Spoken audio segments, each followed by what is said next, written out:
Global star Ram Charan కి అరుదైన గౌరవం అయితే లండన్ కి బయలుదేరిన మెగా ఫ్యామిలీ. సో దానికి సంబంధించిన ఫోటోలు ఇప్పుడు సోషల్ మీడియాలో చాలా మంది మెగా అభిమానులు అయితే షేర్ చేస్తున్నారు. అసలు రామ్ చరణ్ కి ఎలాంటి గౌరవం, ఇప్పటి వరకు ఏ హీరోకైనా ఇలాంటి గౌరవం దక్కిందా లేదా? సో ఖచ్చితంగా, ఎందుకంటే ఇది లండన్లో అయితే ఈ వ్యాక్ స్టాట్యూని అయితే పెట్టారనమాట. ఈ వ్యాక్ స్టాట్యూ పెట్టే వాళ్ళకి లండన్దే మెయిన్ బ్రాంచ్ అంట.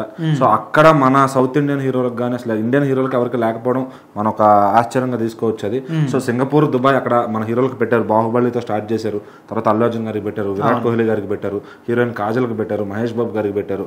సో ఇలా పరుగులు అందరికీ కూడా వాళ్ళు బాడీ టు బాడీ మొత్తం మీటర్లు తీసుకుని కన్నుతో సహా అన్ని కరెక్ట్ గా ఉన్నాయా లేవో చూసి మరీ పెడతారనమాట. సో దానికి ఆల్రెడీ రామ్ చరణ్ గారు కొలతరవడం జరిగింది. సో ఇక్కడ సర్ప్రైజ్ ఏంటంటే ఆయనతో పాటు ఆయన కుక్కకు కూడా ఈ వ్యాక్ స్టాట్యూలో ఒక భాగం దొరికింది అనమాట.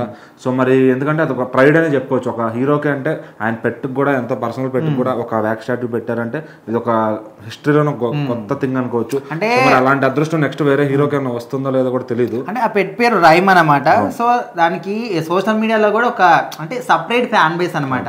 సో ఆయన సంబంధించిన వాళ్ళందరూ కూడా ఎప్పటికప్పుడు దాని ఫొటోస్ అన్ని కూడా షేర్ చేస్తూ ఉంటారు.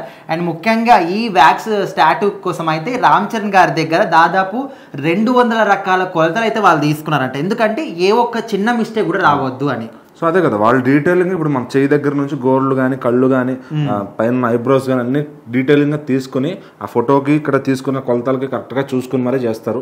సో అందుకే అంత మరి అది చాలా ఒక అరుదైన గౌరవం అని చెప్పొచ్చు. ఎందుకంటే మన వాళ్ళు ఏదైతే అవార్డులు అనుకుంటారు కానీ సో పక్క దేశంలో మన హీరోకి ఒక ఇట్లాంటి స్టాట్యూ పడింది అంటే అసలు వాళ్ళకి మన సినిమాలు ఏం తెలుసు, ఏదో వస్తే చూస్తారు, మన తెలుగు వాళ్ళు ఉండి కొన్ని థియేటర్లో ఉంటే చూస్తారు కానీ సో అసలు అక్కడ మన వాళ్ళ స్టాట్యూస్ పెడుతున్నారంటే మనం అర్థం చేసుకోవచ్చు మన హీరోల క్రేజ్ ఏ రేంజ్ లో బయటకు వెళ్ళిందని. సో మరి ఇప్పుడు రామ్ చరణ్ గారు అంటే గ్లోబల్ స్టార్ కాబట్టి ఖచ్చితంగా ఆ స్టాట్యూకి 100% అర్హులు అనమాట. సో ఆయనతో పాటు ఆయన కూడా పెట్టడం అనేది ఇక్కడ ఒక రికగ్నైజ్ చేయవలసిన విషయము. సో దేనికోసం అని చెప్పి అది May 9th అయితే ఆ కార్యక్రమం చేయబోతున్నారు, లాంచ్ చేయబోతున్నారు ఆ విగ్రహాన్ని. సో దానికోసం ఇప్పటికి ఆల్రెడీ మెగాస్టార్ గారి ఫ్యామిలీ అంతా కూడా బయలుదేరారు అనమాట. చిరంజీవి గారు వాళ్ళ వైఫ్, రామ్ చరణ్ గారు వాళ్ళ వైఫ్, పిల్ల పాప క్లింకారా వీళ్ళందరూ కూడా అక్కడికి లండన్కి బయలుదేరారు. సో దాన్ని మన ఆయన సమక్షంలో లాంచ్ చేసి ఒక చిన్న ఈవెంట్ లాగా పెట్టబోతున్నారంట. సో ఖచ్చితంగా అది ఫ్యాన్స్ కి అయితే మంచి కనుల విందుగా ఉంటుందని చెప్పొచ్చు. అండ్ అదే రోజు మళ్ళీ చిరంజీవి గారిది జగదేక వీరుడు అతిలోక సుందరి కూడా రిలీజ్ అవుతుంది, అది కూడా 4Kలో. సో మరి ఆ సినిమా కూడా చూసి ఇటు మెగా ఫ్యాన్స్ అటు ఆనందాన్ని ఈ ఆనందాన్ని ఒకే రోజు పంచుకుంటారు. ఒక మంచి డేట్ అని చెప్పొచ్చు ఫ్యాన్స్కి అయితే.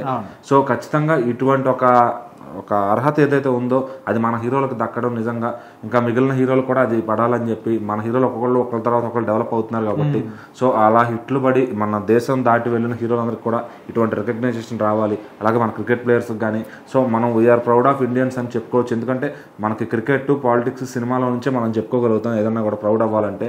సో మరి సినిమా హీరోలు అయితే చాలా కష్టపడుతున్నారు మన తెలుగు ఇండస్ట్రీని పైకి తీసుకువెళ్ళడానికి. సో చాలా హ్యాపీ అని చెప్పొచ్చు మన హీరోల గురించి. సో ఇంకా నెక్స్ట్ ఈ లిస్టులోకి ఎవరెవరు వస్తారు అనేది చూద్దాం.